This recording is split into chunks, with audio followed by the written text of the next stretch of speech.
Pero na sana guys, ang problema magbabayad na tayo sa bahay.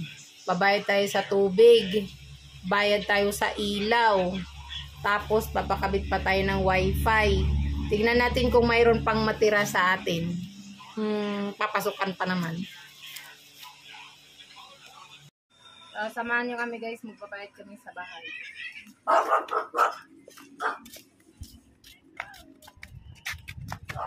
Tengok.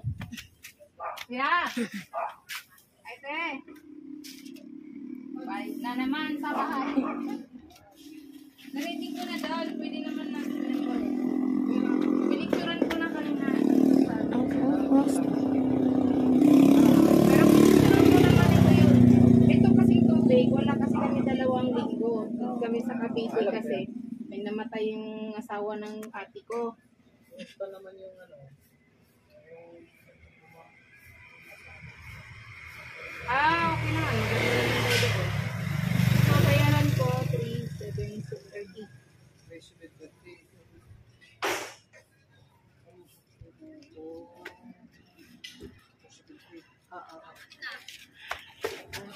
Tama.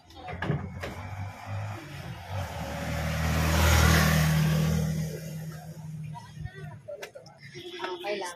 Makalasing ka ba? No. Oo. Sa starting Lunes, wala na kami lagi kasi pasukan na. Pero half day lang naman yung pasok. Malaki na. Oo. Ito, sa'yo na ka? Sa'yo na yan, meron ako doon, pero ano na lang resibo? Nasa building din.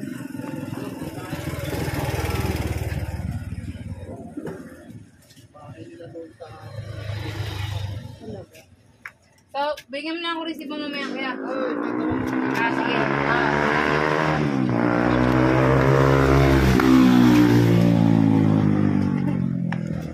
Ito na lang natira guys. Ito na lang natira sa atin guys. Oh. Ayusin mo rin. Yan na. Ha?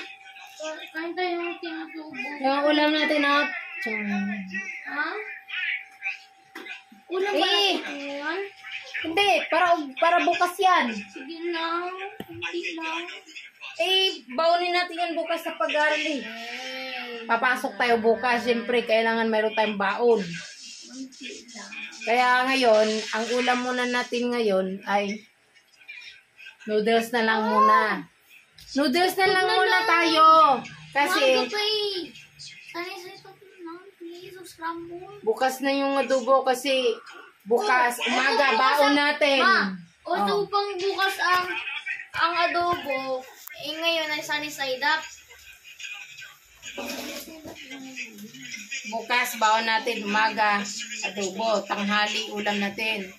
Hanggang hapon. Kaya ulam natin ngayon. Noodles na lang muna na may sabaw. Basta walang itlog. Masustansya na pag walang itlog lagi na lang tayo na noodles na may itlog.